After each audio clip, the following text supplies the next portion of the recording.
All right, last one, really quick. I want to hit on the fact that Brock Purdy, they're talking about he's going to get some money.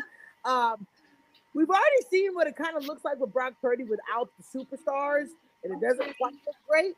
Um, with the market going as Dak Prescott got 60 million, I know Tua and them got 55 million. So what is yes. Good job. Good. Her eyes got wide. She didn't realize people could hear her. Yes. I honestly think that I don't know if I would invest 55 million and 60 million because at that point, you see the squad that San Francisco has. They got some heavy hitter cast. They got Kittle they got to pay. They got Ayuk who just got a little bit, got some money, but you got Debo Samuels, you got Christian McCaffrey, you got Trent Williams, you got a freaking all-star squad that if you're going to try to keep it together, you clearly see what it looks like with them not keeping it together, and it's just got to rely on him. Is he a 55, $60 million quarterback? And you do have time. Now, this is year 3. He's on his rookie deal, so he's not necessarily have to get paid. Not yet, but as you know from Dak Prescott, waiting longer could cost you more. So, do you think that he's deserving of a $55, $60 million contract from San Francisco, knowing that that's not usually their MO? They do not like to pay quarterbacks because that's where they can keep an all-star squad and have a good quarterback that can get it done with a young guy. Kate, what do you think? I don't think that he is that kind of quarterback. I don't think he is. He shows flashes of where he can run and get them out of jams and things like that, but he's more of a game manager than anything because of the weapons he has in Ayuk, Kittle, McCaffrey. And so I just right now think he's maybe a $27 million quarterback or a $30 million quarterback, but I don't think he's the top tier quarterback like 60 million. I know they made it to the Super Bowl and I know they made it that far, but I think that was more because of the weapons they had around them. Don't do that.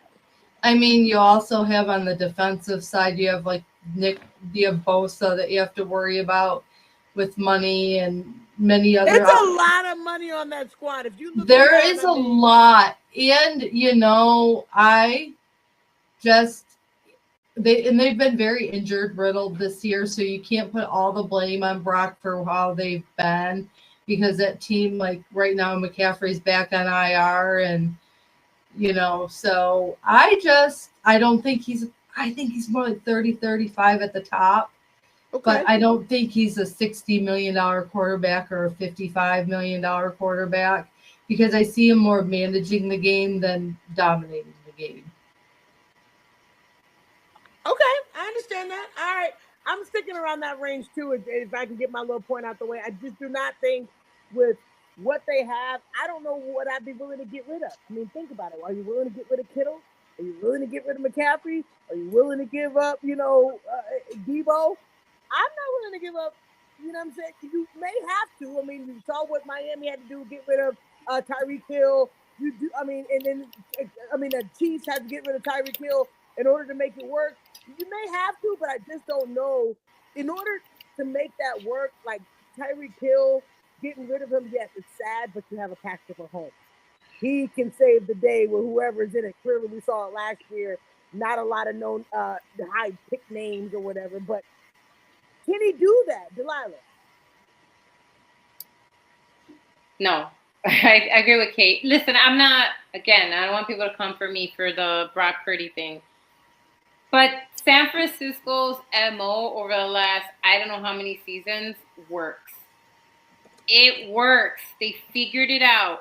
You get a good quarterback, right? You don't need a tier 1.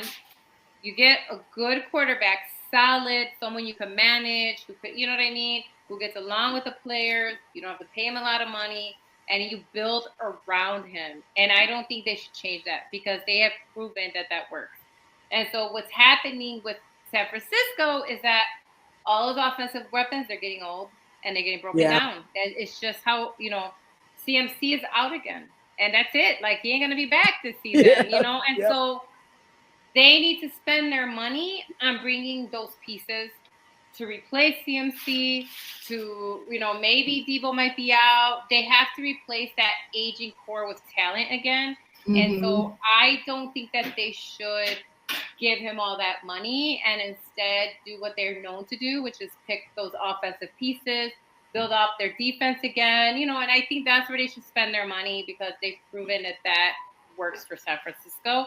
And as they say, if it ain't broke, don't fix it, right? So I think they should continue what they've been doing.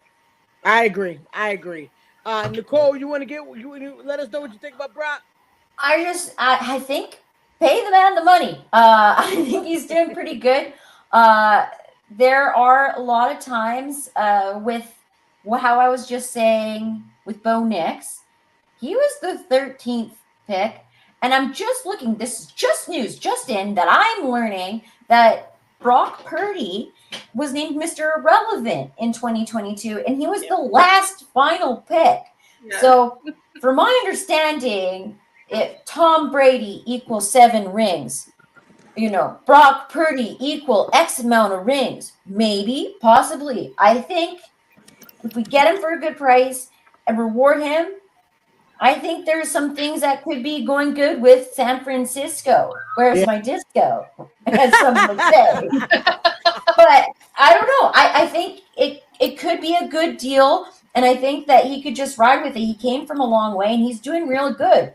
Good, better than maybe some Dallas quarterback. I don't know. Yeah. I understand. And look, she said pay that man. She said pay it, make it rain on him. That's what I'm talking about.